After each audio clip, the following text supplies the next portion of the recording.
We have dealt with the emergency area, and we distributed food to 200,000 people across the country, or 200,000 households, which is almost 1 million people, reaching 32 counties who have benefited. Some of the governors who are here will associate with the work that we have done. Of course, we've done it in consultation and in collaboration with a number of stakeholders, including the Red Cross and also the NDMA and also the Ministry of ASAL, because most of the areas that were affected were ASAL areas.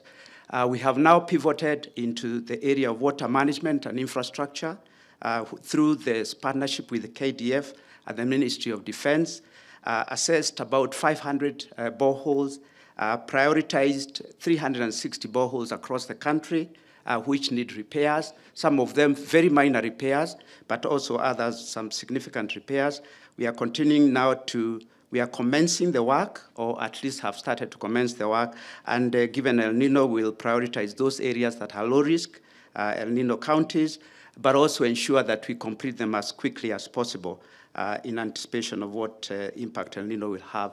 We've also started to do the work with the KWS in the national parks. We'll be sinking about 10 boreholes to support the Kenya Wildlife Service, which were affected during the drought, including tanks in the Savo ecosystem. We are inviting partnerships. We are collaborating with Millennium Water Alliance and also USAID, who have been very, very gracious to adopt some of the boreholes. They have agreed to adopt 78 boreholes, which is very significant. In Garissa, in Wajir, Turkana, Isiolo, and Marsabit counties. We will be encouraging others to come in and adopt boreholes because we have a framework that works, in addition to the work that we've already done. We've also started to receive support from others, including the government of Brazil, who have donated $100,000 in the form of tanks and water storage, which will work with schools to see if we can be able to deliver that through and working together with the World Food Program. So there's a lot of partnership, Your Excellency, both within the institutions that are involved in the National Drought Steering Committee. Remember, the National Drought Steering Committee is to complement the work that the government has been doing and also the development agencies have been doing. Now, switching over to El Nino, clearly there has been a lot of information that will be given today of immediate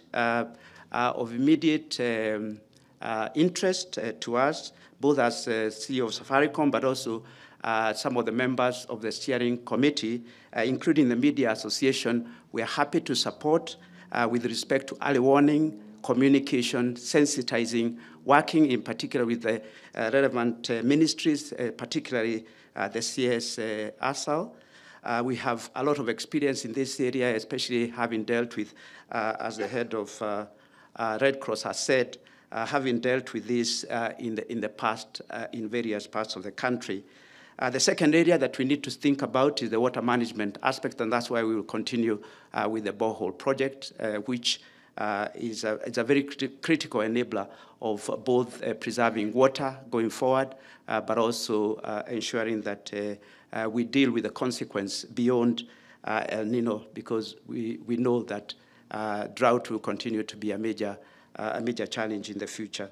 So, Your Excellency, we are here to support all the initiatives that, any initiatives that we have the capacity to, and as Safaricom, I can commit that we are ready to support, especially the early warning signs, which early warning support communication through flash messages and so on, that really are life-saving in many ways if they are delivered on time and if they are coordinated across the ministry.